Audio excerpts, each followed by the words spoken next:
Indian national army تھی، سکھ پٹھان یہ بلائی سب اس میں شامل تھے. یہاں بھی انہوں نے یہ کمال کیا، ہم نے پاکستان سے محبت میں 1947 میں نئے آئین بننے کی نہ خواہش ظاہر کی نہ اس کی میں نے ضرورت محسوس کی. 1935 ایکٹ چلاتے رہے. وہاں چونکہ سیاسی قیادت مضبوط تھی، یہاں محمد علی جناح صاحب شریف آدمی تھے، اکیلے تھے، لیاقت علی خان تھے، باقی سارے ہمارے فیوڈل راج جا کے جمع ہو گئے تھے، پنجاب کے، سندھ کے، پشتونوں کے، جنہیں اس سروکار ہی نہیں تھا کہ آئین کیا بلا ہوتا ہے یا حکمرانی کس طرح کی جاتی ہے. سیاسی پارٹیوں کی تو پابندی لگ گئی تھی کہ آپ ہمارے مخالف تھے. 47 سے ہم نے چلایا 71 تک، 1935 ایکٹ کے تحت. وہاں انہوں نے اپنا نیا آئین بنایا. پھر یہ جو جس آئین کو ہم بچانے بھی نکلے ہیں یہ متحدہ پاکستان کے لیے بنا تھا. ہم نے پھر بھی کہا بابا ٹھیک ہے اسی کو چلاؤ، لیکن وہ قوتیں جو اس ملک کو برباد کرنا چاہتی ہیں یا ان کی وژڈم ہے کہ وہ آسمان سے گرے ہیں، وہ بحرانوں کے ماہر اس کو سنبھال سکتے ہیں، وہ اس کو بھی نہیں چھوڑ رہے. تو تحریک تحفظ آئین پاکستان کو آپ بالکل ایک ڈوبتے جہاز کی SOS میسج سمجھیں. جس طرح ایک جہاز ڈوبنے کو ہوتا ہے اس کا SOS میسج ہوتا ہے کہ بھائی ہم ڈوب رہے ہیں. ہم اس لیے نہیں آئے کہ ہم لیڈر ہیں ہمارے فالو کو، ہم کہتے ہیں بسم اللہ ہمارا ساتھ دو، ہمیں لیڈ کرو. کس چیز کے لیے لیڈ کرو؟ کہ یہاں ایک آئین ہوگا، یہاں ایک منتخب پارلیمنٹ ہوگی، وہ طاقت کا سرچشمہ ہوگا، داخلی اور خارجی پالیسیاں وہاں سے اوریجنیٹ کریں گی، ہمسایوں کے ساتھ آرام سے زندگی گزارنے کی بات ہوگی. ہم نے چونکہ ارتقائی عمل کو روکا، اس کا نتیجہ یہ ہوا کہ ہم لیڈرشپ بنانے میں ناکام رہے، ہم روبہینتات ہوئے. اب کوئی مانے یا نہ مانے ہمارے بحران ہم سے بڑے ہیں. پاکستان جن بحرانوں میں ہم جہت بحرانوں میں گرا ہوا ہے وہ باہر کے نہیں ہیں، وہ ہم سے اندر کے ہیں، ہم نے کیے ہیں، ہم اس کے ذمہ وار ہیں پاکستان کے لوگ. لیکن ہم اتنے چھوٹے لوگ ہیں ہم اس کو سمجھتے بھی نہیں ہیں. ہمارا ہمسایہ انڈیا، ہم ایک ساتھ تھے. آج بھی امتیاز بھائی کو جو جاتے ہیں میرے یہ ساتھی، آج بھی آپ انڈیا میں جائیں وہاں کی غربت ہم لوگوں سے زیادہ ہے. ان کے جو دہشت پسند لوگ ہیں وہ ہمارے لوگوں سے زیادہ دہشت پسند ہیں. آبادی ان کے اربوں میں ہے. آدھے کپڑے پہنے آدھے کپڑے لوگ پھر رہے ہوتے، لیکن انہوں نے اپنی عوام کی یہ تربیت کی کہ جب اندرا گاندھی نے بھی آئین کو چھوڑنے کی کوشش کی، ایمرجنسی لگانے کی، جیل بھیج دیا اور اقتدار سے باہر پڑ گیا. ہم نے یہ ارتکاب بند رکھا. اب برداشت وہ نہیں ہے. ہم چھوٹے لوگ ہیں، بحران بڑے ہیں. امتیاز عالم بھائی، میں نے الیکشن سے پہلے، کون سنتا ہے غریب پشتون مذاق میں ایک ضرب المثل استعمال کرتے ہیں کہ غریب ملا کی اذان پہ کوئی روزہ نہیں توڑتا. ہم کون تھے آئین کی بات کرنے والے؟ ہم نے ان سے کہا کہ پاکستان الیکشنوں کا متعامل نہیں ہو سکتا، پہلے اس میں ایک 3 روزہ قومی کانفرنس بلائیں جس میں جرنیلوں کو بلائیں، ججوں کو بلائیں، پولیٹیشنز کو بلائیں، اقتصادی ماہرین کو بلائیں، سب کو بلائیں، تاکہ ہم 3 دن بیٹھ کے اجتماعی دانش سے رولز آف دی گیم طے کر کے پھر جائیں. کسی نے ہماری بات نہیں سنی.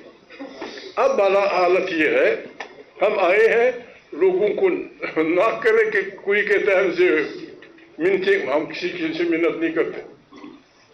ہم نے تو اس وقت بھی منت نہیں کی جب آپ جمہوریت کا نام نہیں لے سکتے تھے. بات یہ ہے، ہمارے ساتھ یہ ساتھی شامل ہوئے ہیں، شاید میری خوش فہمی ہے، اب اتنے بڑے لوگ تو نہیں ہیں. رسول اللہ صلی اللہ علیہ وسلم کے پاس جب اندھیرا ختم ہوا، لوگ آنے شروع ہوئے، اس کی تلاوت آج کہیں کسی نے کی، بسم اللہ الرحمن الرحیم، اذا جاء نصر اللہ والفتح ورأيت الناس يدخلون في دين الله افواجا فسبح بحمد ربك واستغفر انه كان توابا. اس میں یہ کہا گیا کہ اللہ کی نصرت، اللہ کی امداد آپ کے ساتھ ہے. اس کے وہ نشانے یہ ہیں کہ لوگ فوج در فوج تاریخ آپ کی تاریخ میں شامل ہوں گے. تو میرے خیال میں ہماری ابتدا ہو گئی ہے، لوگ آ رہے ہیں. قرآن کریم کا حکم ہے کہ اس میں پھر تکبر نہیں کرنا چاہیے، غرور نہیں، اللہ کا شکر ادا کریں اور اجتماعی دانے سے بسم اللہ کر کے الحمدللہ پڑھ کے اپنی تاریخ پہ چلیں. ہم نہ پاگل ہیں نہ یہ ہے کہ ہم یہ نہیں پتا کہ ظالم کے منہ سے چھیننے کہ ہمیں کیا سزا ملے گی. تھپڑ بھی لگے گے، ڈنڈے بھی ہوں گے، مارداڑ بھی ہوگی. لیکن یہ تمام دنیا کے عظیم انسانوں کا، چاہے وہ پیغمبران تھے، چاہے وہ اچھے ہادی لوگ تھے، چاہے وہ انقلابی تھے، ان کا صرف ایک ہی پیغام تھا کہ وقت کے ظالم کے سامنے کھڑا ہونا. یہ تمام دنیا کے مذاہب کا پیغام ہے. جو آدمی جس کو اللہ پاک وہ کرتے تھے، پیغمبر یا نبی مانتے تھے، اس میں یہ خوبی ہونی ضروری تھی کہ وہ ظالم ترین حکمرانوں کے سامنے کھڑا ہو. پھر اس کے لیے اللہ پاک کا ٹیسٹ کیا تھا کہ آپ میرے پیغمبر ہیں، آپ میرے نبی ہیں، میں آپ کا ساتھی ہوں، آپ جنت جائیں گے، فلانا کریں گے، لیکن ایک ٹولہ انسانوں کا جمع کرنا آپ کی ذمہ داری ہے. اور اگر آپ نے ایک ٹولہ جمع کیا، نصر من اللہ و فتح قریب. انشاءاللہ ہمارا یہ سلو بال ابھی بڑھنے والا ہے. ہم نہ کسی کو گالیاں دینے آئے ہیں، نہ کسی سے محنت کرنے آئے ہیں. پاکستان جتنا کسی اور کا ہے اتنا ہمارا ہے، یا جتنا ہمارا ہے اور کسی اور کا ہے. پاکستان مشکلات میں ہے. ہم نے ارتقائی وہ ہونی نہیں دی. امتیاز عالم آج قلم اٹھائے، میرا یہ ساتھی قلم اٹھائے، میرا یہ ساتھی قلم اٹھائے کہ ہمارے پاکستان کے کون کون سے اکابرین ایک بحرانی حالت میں پاکستان کی امداد کر سکیں گے. اب 10 نام بھی نہیں لکھ سکیں گے، 10 نام بھی آپ نہیں لکھ سکیں گے. تمام دانشور جو ہیں، تمام دانشور مجھ جیسے دانشور قسم کے لوگ سب کو جمع کریں. آپ کے ملک میں 10 آدمی ایسے نہیں ہیں جن پہ آپ وہ کریں کہ خدایا یہ لوگ بحرانی حالت میں اس ملک کی لیڈرشپ کریں گے. ان حالات میں گھر میں بیٹھنا گناہ ہے. ان حالات میں ہم نے نکلنا ہے، نہ پتھر مارنا ہے، نہ فلانی کرنا ہے. 8 اکتوبر ایک سمبولک ڈے ہے. 8 اکتوبر کو میں اکتوبر چاہتا ہے، 8 فروری کو دنیا میں کہیں نہیں ہوا، دنیا میں کہیں نہیں ہوا کہ ملک کی عدالت عالیہ ایک پارٹی سے اس کا سمبل چھینے. عدالت عالیہ، حکمران، پھر پیسے زر اور زور. پاکستان کو پتہ نہیں کس نے وہ کر دیا ہے.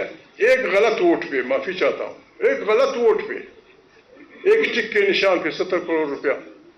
کہاں چاہتے ہیں یہ پیسے آپ کہاں چاہتے ہیں؟ آپ کا خزانہ کہاں ہے؟ لوگ بھوکوں مر رہے ہیں، کسان بھوکوں مر رہے ہیں، مزدور بھوکوں مر رہے ہیں، بے روزگاری ہے، فلانا ہے. اور پھر ایک محمود کو خدا نخواستہ یا کسی اور کو جب آپ 70 کروڑ روپے دیں گے تو یہ 70 کروڑ تو پاکستان کی پیٹ سے نکالے گا. ہم سب یہ کر رہے ہیں. ہم پاکستان کے پیٹ سے سب کچھ نکال رہے ہیں. 2 گائے ہیں، سب لگے ہوئے ہیں. کب یہ بیٹھتی ہے غریب، کب اس کی کمر ٹوٹتی ہے، کب یہ ہمیں فارغ کرتی ہے. اس دن سے بچنے کے لیے اسی لیے ہم کہتے ہیں کہ SOS میسج ہے، ہماری رہنمائی کریں، ہماری رہنمائی کریں. ہر پاکستانی شرط یہ ہے کہ اس کے آئین سے محبت ہو، پاکستان سے محبت ہو، غریب انسانوں کی زندگی سے محبت ہو. اسے اختیار ہے کہ ہمیں بتائے کہ آپ کے پروگرام میں یہ نقص ہے. آئیں بسم اللہ، آئیں ڈالیں. نمک کم ہے، غیرت کا نمک کم ہے، ننگ کا نمک کم ہے، انقلاب کا نمک کم ہے. آپ ڈالیں. یہ گھر میں بیٹھ کے وہ نہیں کرنا. آئیں بسم اللہ کریں. ہم سے یہی ہو سکا ہے. ہم نے یہ پروگرام رکھا ہے. جو بھی پاکستانی جس بھی پارٹی کا ہو، جس بھی مسلک کا ہو، نماز پڑھتا ہو، نعوذ باللہ نہ پڑھتا ہو، جو اس ملک سے محبت کرتا ہے، آئیں ہمارے ساتھ بیٹھیں، ہمیں بتائیں کہ یہ نقطہ آپ کا کمزور ہے، اس کو ٹھیک کر دیں. یہ گھر بیٹھ کے توپ و تفنگ چلانا یہ نہیں چلے گا. آئیں بسم اللہ کریں. تحریک کی ابتدا ہو چکی. 8 فروری کو ہم نے نہ کسی کو برا بلا کہنا ہے. ٹھیک، ہمیں پتہ ہے لاہور میں جلوس نکالنا مشکل ہوگا، لیکن ہم یہ کر سکتے ہیں کہ ہم اپنے بازاروں میں دکاندار سے کہیں کہ بھائی آپ کی تکلیف ہے، یہ حالت ہے پاکستان کی جو میرے ساتھیوں نے بتائی، ایک دن کے لیے اپنی دکان بند کر دو، محمود صاحب ایک جا رہا ہوں، ایک دن کے لیے ٹیکسی بند کر دو، لاری بند کر دو، ٹرک بند کر دو. اگر ہم اس میں کامیاب ہوئے، اور ہم ہوں گے انشاءاللہ، کہ پاکستان کی سڑکوں پہ عوامی راج ہوا، ساری دنیا دیکھی کہ پرابلم کیا ہے.